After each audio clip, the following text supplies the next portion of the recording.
क्या तुम जानते हो चांद कभी पूरा क्यों होता है और कभी छोटा? क्या तुमने सोचा है कि चांद भी कभी गायब हो गया था? आज मैं तुम्हें एक ऐसी कहानी सुनाऊंगा जो तुम्हें सिखाएगी मजाक उड़ाना गलत है।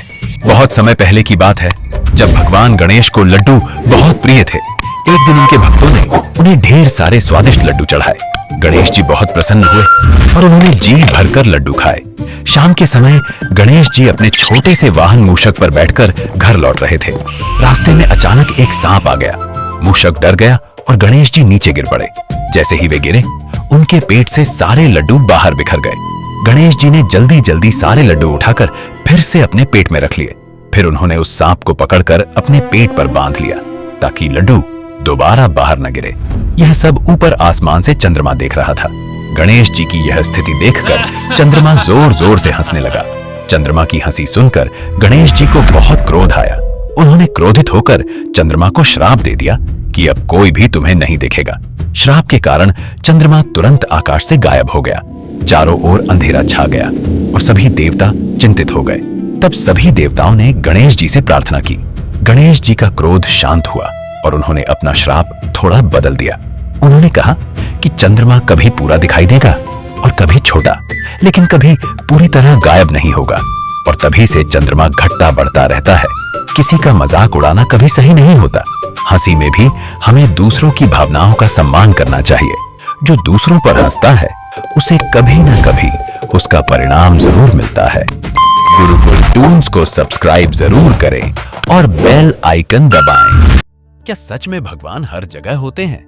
बच्चों, क्या जो दिखाई नहीं देता वह भी सच हो सकता है? आओ बच्चों, सुनते हैं एक ऐसे बालक की कहानी जिसने घमंड छोड़कर जीवन का सबसे बड़ा सत्य सीखा।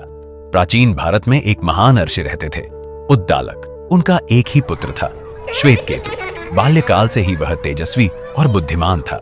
जब वह 12 वर्ष का हुआ, उसके पिता ने उसे गुरुकुल भेज दिया, सच्चे ज्ञान की खोज में। 12 वर्षों तक कठोर शिक्षा प्राप्त करने के बाद श्वेतकेतु घर लौटा।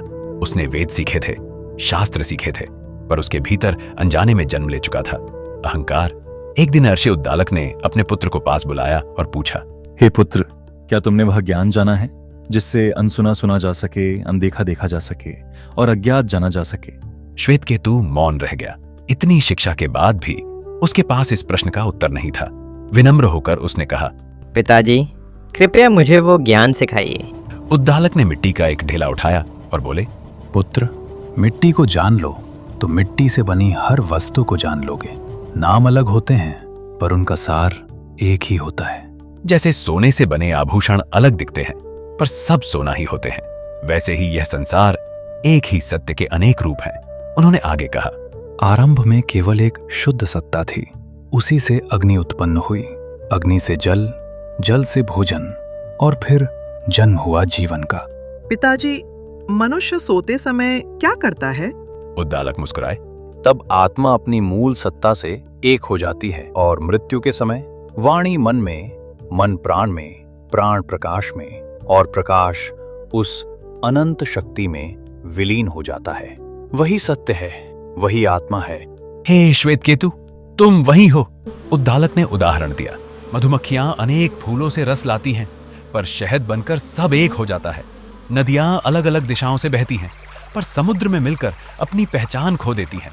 उसी प्रकार सभी प्राणी एक ही सत्य में विलीन हो जाते हैं। उन्होंने बरगद का एक फल मंगवाया। फल टूटा, बीज निकले और जब बीज को तोड़ा गया, अंदर कुछ भी दिखाई नहीं दिया। उद्दालक बोले, इस अदृश्य सार से ही विशाल बरगद का वृक्ष जन्म लेता है। जो दिखाई नहीं देता वही सबसे महान सत्य है। तत्वमसि, तुम वही हो। फिर उन्होंने नमक पानी में घोलने को कहा। अगली सुबह नमक दिखाई नहीं दिया, पर जब पानी छका गया, ऊपर से नमकीन, बीच से नमकीन, नीचे से भी नमकीन। उद्दालक बोले, जैसे नमक दिखाई नहीं देता पर हर जगह उपस्थित होता है, वैसे ही आत्मा पूरे अस्तित्व में व्याप्त है। वही सत्य है, वही आत्मा है। और हे श्वेतकेतु, तुम वही हो। तत्वमसि। उस क्षण श्वेतकेतु ने समझ लिया, सच्चा ज्ञान पुस्तकों में नहीं, स्वयं को जानने। जो शक्ति ब्रह्मांड में है वही हमारे भीतर भी है। तत्वमसि, तुम वही हो। एक बार की बात है, बाल अवस्था में हनुमान जी बहुत चंचल और नटखट थे। एक सुबह उन्होंने आकाश में चमकते हुए सूर्य को देखा।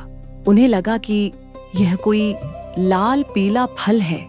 फल समझकर वे उसे खाने के लिए तेजी से आकाश की ओर उड़ पड़े। उनकी इस अद्भुत उड़ान को देखकर देवराज इंद्र घबरा गए। उन्होंने वज्र से हनुमान जी पर प्रहार किया। इससे हनुमान जी गिर पड़े और उनकी ठोड़ी हनु पर चोट लगी। तभी से उनका नाम हनुमान पड़ा। यह देखकर उनके पिता पवन देव बहुत क्रोधित हो गए और उन्होंने वायु प्रवाह रोक दिया। पूरी सृष्टि संकट में पड़ गई। तब सभी देवताओं ने मिलकर हनुमान जी को अनेक वरदान दिए, असीम शक्ति, बुद्धि और अमरता का आशीर्वाद। सीख: इस कहानी से हमें यह सीख मिलती है कि शक्ति के साथ साथ समझदारी, यारी और संयम भी बहुत जरूरी है।